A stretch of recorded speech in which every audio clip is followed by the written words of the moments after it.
Et sur Pinterest, on a une expérience qui est assez moderne, où on lance jamais d'ads finalement sans travailler un minimum cette image de marque. Il y a 96% des recherches qui ne contiennent pas de nom de marque. On peut cibler soit sur des mots-clés, soit sur des centres d'intérêt, ou soit sur la partie shopping. Et Pinterest, il faut vraiment le voir comme un écosystème au global. Ça va être important de vous montrer comment réaliser des épingles qui sont impactantes et qui permettent justement de se positionner dans ces top positions. Et sur Pinterest, on est vraiment sur cette phase d'inspiration. Et ce qui est intéressant avec Pinterest, c'est quoi? C'est les CPM qui sont très bas et tout ça sur une plateforme qui est en forte intention d'achat.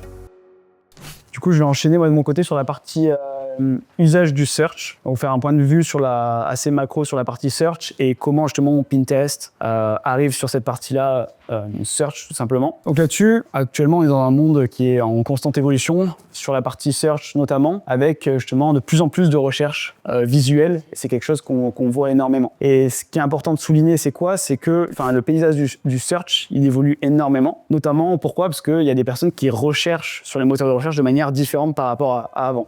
Notamment avec ChatGPT qui est arrivé et tout ce qui est IA générative, où les personnes ne vont plus forcément... On reste sur Google en majorité, mais il y a des personnes qui utilisent des solutions comme ChatGPT, et on le voit à la croissance de ChatGPT avec de plus en plus de volume de recherche sur Google Trends ici. Et également, justement, une adoption de ChatGPT qui est assez massive. Donc ça, c'est la partie IA générative, mais on a toujours une dominance de Google qui est importante. Donc là-dessus, si on prend les parts de marché de Google dans le search, on a 91% de parts de marché dans le monde, idem en Europe et en France. Bing classé en numéro 2, Yandex en numéro 3. Et qu'est-ce que ça crée, toute cette partie-là, search et une monopolisation de marché et une dominance de Google? C'est des coûts par clic moyens sur Google Ads qui augmentent. Donc le coût par clic moyen de Google Ads, il a augmenté de 10,43% par rapport à 2023, tous secteurs confondus. Donc ça, c'est une tendance de marché qu'on voit, et d'où les différentes alternatives comme Pinterest. Et qu'est-ce que ça crée comme limite? C'est quoi? C'est les défis Google Ads au niveau de la transformation. C'est quoi? C'est des coûts publicitaires qui sont en hausse, des changements d'habitude de la part des utilisateurs et de la concurrence qui arrive avec toutes les IA génératives, en l'occurrence ChatGPT. Et la recherche, le search, ça va bien au-delà d'un simple texte. Ici, deux petites statistiques qui l'illustrent. Au niveau de la génération Z, et les millennials, ils utilisent les médias sociaux pour rechercher les informations. Il y en a 95% qui utilisent justement pour aller chercher et qui utilisent les médias sociaux vraiment sur cette partie-là search. Il y en a 6 consommateurs sur 10 qui accordent plus d'importance à l'image, la recherche par image, que textuel sur Pinterest. Et du coup, on a le search qui est à la fois visuel et à la fois social, et on a vraiment une transformation de la partie recherche qui est beaucoup plus visuelle qu'auparavant, notamment pour la génération Z. La génération Z, il y a plusieurs facteurs qui sont importants pour eux en matière de recherche. Donc il y a l'aspect visuel, la partie convivialité et attractivité. C'est ce que les personnes vraiment recherchent sur ces plateformes-là, avec justement 92% des utilisateurs de la génération Z qui sont plus susceptibles d'utiliser en priorité la recherche visuelle par rapport aux utilisateurs des nouvelles générations. Donc c'est vraiment cette génération Z qui utilise cette partie-là,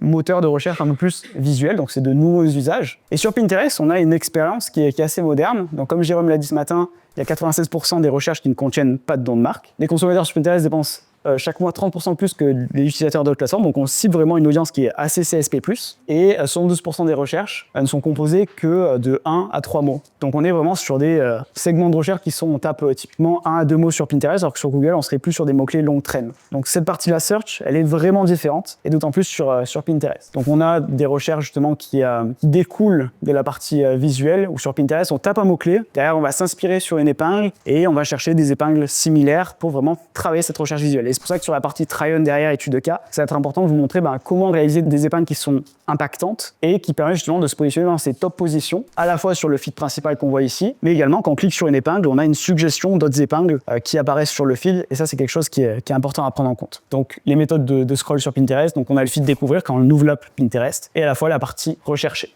C'est vraiment les deux méthodes sur Pinterest. Et ça crée un cycle d'achat qui est différent, où en fait sur Pinterest, on part souvent d'une recherche assez macro, typiquement outfit femme, donc là 1 à 2 mots-clés ici, 1 à 3 mois avant l'achat, et au fur et à mesure on va s'éduquer, ou encore une fois on passe de l'étincelle à l'inspiration, à la phase d'achat, pour affiner au fur et à mesure notre recherche, à la fois sur de la partie textuelle, mais également sur de la partie visuelle pour avancer dans le cycle d'achat. Et là-dessus, ça fait encore passer une fois de la phase de découverte, décision à l'action, et c'est sur cette partie-là, en ads et en organique, qu'on doit travailler à la fois sur du top funnel et également sur du bas de funnel, et ça va être quelque chose de très important sur la partie ads. Parce que le parcours client, il est justement différents utilisateurs en utilisateurs. Et sur Pinterest, on est vraiment sur cette phase d'inspiration où les personnes s'inspirent, on enregistre sur un tableau, derrière on y revient plus tard, et derrière ce qui se passe, c'est qu'on peut avoir un cycle d'achat qui est un peu plus important que sur les autres plateformes, avec des parcours et du multi-touchpoint qui se fait à chaque fois. Et là-dessus, c'est important justement de travailler également cette partie amplification des épingles. On en parlera lors de try-on, mais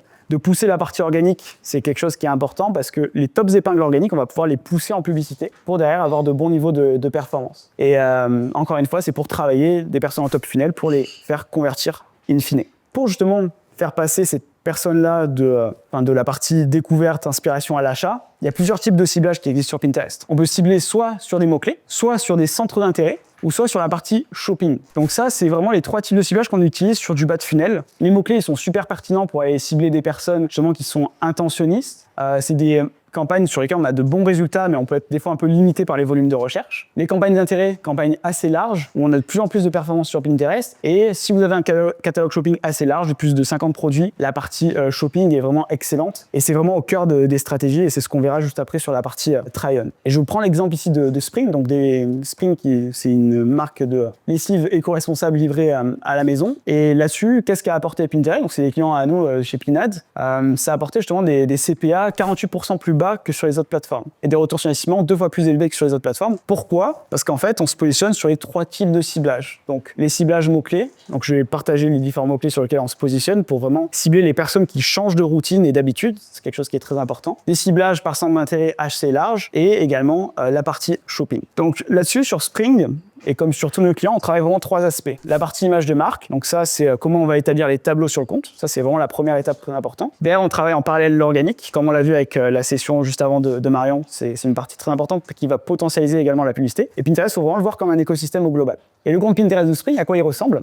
En fait, on va éduquer. C'est un peu la phase éducative. Une personne qui arrive sur le compte Pinterest de Spring, le but, ça va être de l'éduquer. Donc, un tableau ici, le saviez-vous, vaisselle dans la salle de bain, nos engagements pour montrer justement que c'est une DMVB éco-responsable, soin du linge, pour montrer les différents univers produits. Et cette partie-là est vraiment très importante pour potentialiser tous les résultats côté ads. Nous, on lance jamais d'ads finalement sans travailler un minimum cette image de marque parce que en termes de résultats, si une personne arrive sur un profil de marque et un compte Pinterest vierge, ce qu'on voit beaucoup de notre côté, c'est quelque chose qui va justement niveler vers le bas toutes les performances ads. Donc c'est quelque chose à travailler. Et là-dessus, en ads et en organique, à chaque fois, on fait une analyse sémantique pour voir, OK, sur quelle typologie de mots-clés on va se positionner. Là-dessus, plusieurs outils. Théo a parlé de Pinterest Trends. Il y en a plusieurs. Il y a PinSuggest également qui sont assez importants. Et ça peut être des mots-clés qui sont différents entre Google et Pinterest.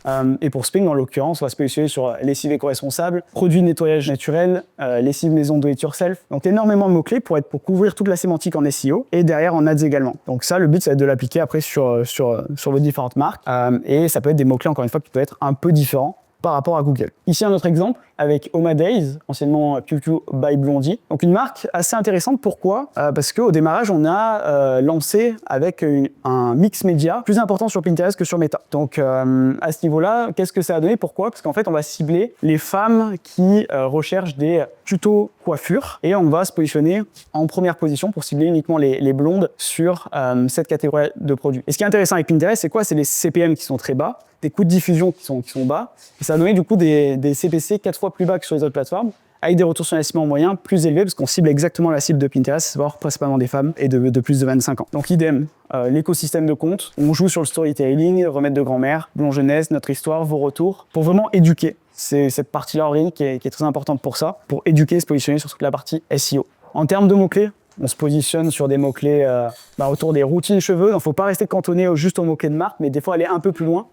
Donc ici, on a éclaircir cheveux colorés, produits naturels pour éclaircir les cheveux, coupe de cheveux 2024, des mots-clés assez larges sur la partie organique qui est un programme. Mais le but, c'est de rester quand même assez large sur cette partie-là organique pour couvrir l'ensemble des territoires organiques sur cette partie-là. Dernier point, très important, c'est également bien analyser les pics de recherche et les différents volumes de recherche en fonction des différents mots-clés pour savoir à quel moment on va pusher du budget sur la partie ads et à quel moment justement on va réduire en fonction des volumes de recherche de Pinterest. Encore une fois, c'est un moteur de recherche. Si jamais on est sur une période basse, ça va servir à rien sur les campagnes de mots-clés de vraiment mettre énormément de budget, comme sur Google Ads tout naturellement. Et c'est quelque chose qu'il faut vraiment moduler au fur et à mesure. Donc ça, c'était justement pour la partie usage du search. Donc qu'est-ce qu'on a vu pour résumer rapidement? C'est que Pinterest, ça complète Google. Pourquoi? Parce que c'est un moteur de recherche visuel avec des coûts publicitaires qui sont faibles, pas de saturation et on a des ciblages publicitaires qui sont basés à la fois sur les mots-clés, les centres d'intérêt, la partie shopping, pour justement couvrir l'ensemble des emplacements de recherche sur Pinterest. Et tout ça sur une plateforme qui est en forte intention d'achat. Donc